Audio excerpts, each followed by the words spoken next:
अस्सलाम वालेकुम। आज हम डिस्कस करेंगे ट्रांजिटिव डिपेंडेंसी, जिसको हम रिमूव करेंगे और हम अपने टेबल को कन्वर्ट कर लेंगे थर्ड नॉर्मल फॉर्म में। ये बेसिकली DBMS में नॉर्मलाइजेशन का टॉपिक है। फर्स्ट नॉर्मल फॉर्म में हम क्या करते हैं, हम टेबल में से एक अननॉर्मलाइज टेबल में से रिपीटिंग ग्रुप्स को ख़त्म करते हैं।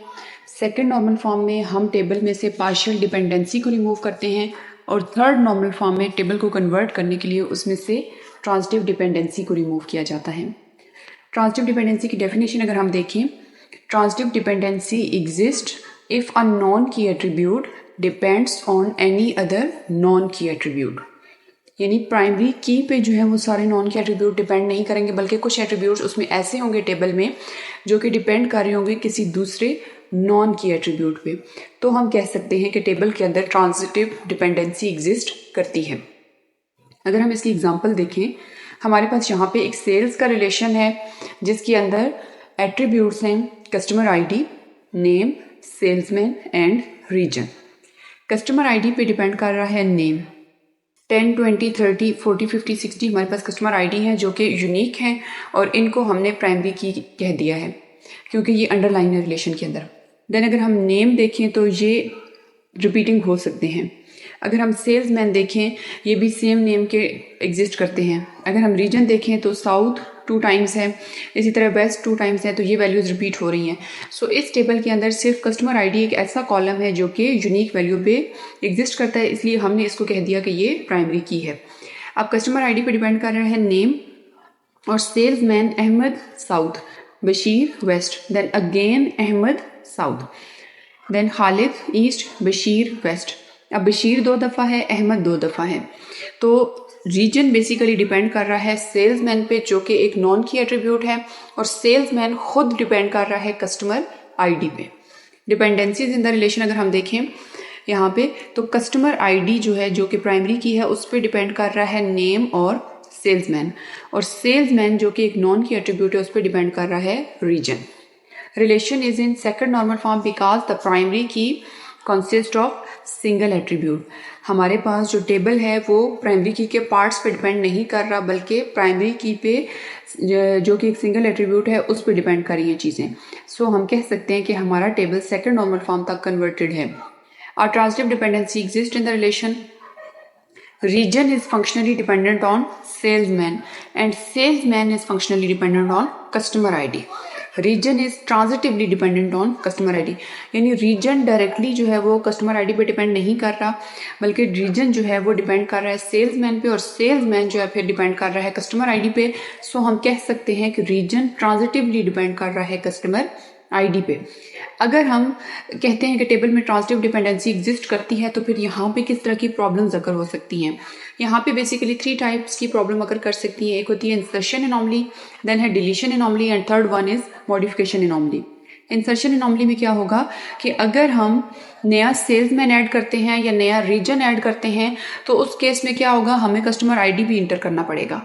सेल्समैन या रीजन की वैल्यू इंटर करेंगे तो कस्टमर आईडी भी इंटर करना पड़ेगा। सो हमें इंसर्शन में मसला होगा।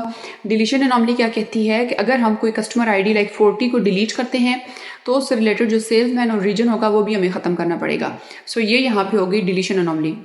अब मॉडिफिकेशन एनॉमली में हम क्या करते हैं कि अगर हम किसी भी सेल्समैन का नेम, जैसे अहमद है, अहमद का साउथ रीजन है, हम साउथ से लाइक उसको ईस्ट असाइन करना चाहते हैं, तो क्या होगा, जहाँ जहाँ पे अहमद होगा वहाँ वहाँ पे उसका रीजन हमें सब जगहों पे चेंज करना पड़ेगा। So that is modification anomaly. So third normal form में अगर हमें टेबल कन्वर्ट करना है तो हम कब कह सकते हैं कि टेबल थर्ड नॉर्मल फॉर्म में आ चुका है। अगर फर्स्ट उसका क्या कंडीशन है कि it is in second normal form, पहले तो टेबल सेकंड नॉर्मल फॉर्म में हो। सेकंड कंडीशन क्या है कि there is no transitive dependency, यानी टेबल में कोई ऐसा एट्रीब्यूट नहीं होना चाहिए जो किसी नॉन के एट्रीब्यूट पे डिपेंड करे। तब हम कह सकते हैं कि हमारा टेबल जो है वो थर्ड नॉर्मल फॉर्म तक जा चुका है। थर्ड नॉर्मल फॉर्म को कैसे हम अचीव कर सकते हैं? Remove all attributes from the second normal form record that depend on another non-key attribute। वो सारे एट्रीब्यूट जो किसी नॉन की एट्रीब्यूट पे डिपेंड करते हैं, एक तो उनको रिमूव कर दो। दूसरा क्या है कि place them into a new relation, यानी फर्स्ट टेबल से जो नॉन की एट्रीब्यूट्स हैं, जो किसी नॉन की एट्रीब्यूट पे डिपेंड करते हैं, उनको वहाँ से ख़त्म करें और उनके लिए एक सेकंड टेबल जनरेट करें with the other attribute as the primary key, और वहाँ पे कोई हम ऐसा एट्रीब्यूट लेंगे जिसको हम प्राइमरी की बना देंगे। थर्ड नॉर्मल फॉर्म में अगर हम इसी टेबल को दोबारा से देखते हैं तो इस टेबल को अगर आप देखो तो इसमें सेल्स जो है इस टेबल का नेम है, customer ID, name, salesman and region जी इसके एट्रीब्यूट्स हैं। कस्टमर आईडी इसके अंदर प्राइमरी की है।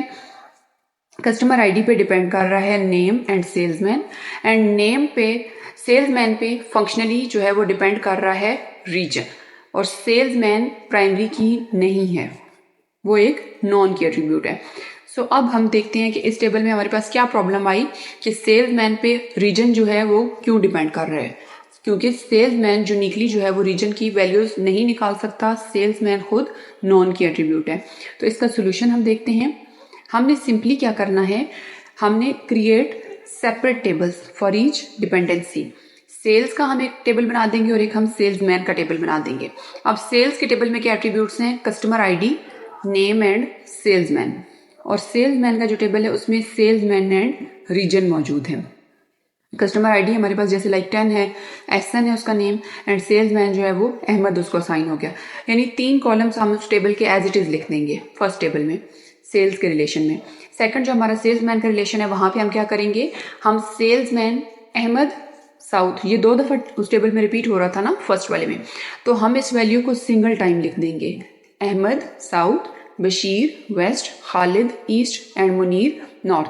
तो इस तरह हमने वैल्यूज को जो है वो 1 बाय 1 सिंगल टाइम लिख दिया। अब अगर हम नया सेल्समैन ऐड करते हैं, उसको कोई रीजन असाइन करते हैं, तो उसका फर्क नहीं पड़ेगा कि हमें प्राइमरी की उसमें कस्टमर आईडी भी इंटर करनी पड़ेगी। सो हमें यहाँ पे जो इंसर्शन एनॉमली थी वो हमारी प्रॉब्लम यहाँ पे सॉल्व हो गई। अगर हम कस्टमर आईडी डिलीट करते हैं इसके सेल्स के रिलेशन से, तो उससे कोई फर्क नहीं पड़ेगा सेल्समैन के टेबल को। अगर हम मॉडिफाई करते हैं कोई वैल्यू, जैसे हमने सेल्समैन अहमद का नाम अहमद अली कर दिया, तो हर जगह जो है हमें वो वैल्यूज चेंज नहीं करनी पड़ेंगी। सो इस तरह हमारी मॉडिफिकेशन एनॉमली की प्रॉब्लम भी सॉल्व होगी, हमारी इंसर्शन एनॉमली की प्रॉब्लम भी सॉल्व होगी, और हमारी डिलीशन एनॉमली की प्रॉब्लम भी सॉल्व होगी। और अब हमारा टेबल जो है उसमें से ट्रांजिटिव डिपेंडेंसी रिमूव हो चुकी है और हमारा टेबल कन्वर्ट हो चुका है थर्ड नॉर्मल फॉर्म में। सो इस तरह टेबल्स में नॉर्मलाइजेशन में जो है वो ट्रांजिटिव डिपेंडेंसी को एंड करते हुए टेबल्स को थर्ड नॉर्मल फॉर्म में कन्वर्ट किया जाता है। So thanks for watching this video and don't forget to like, share and subscribe tech and CS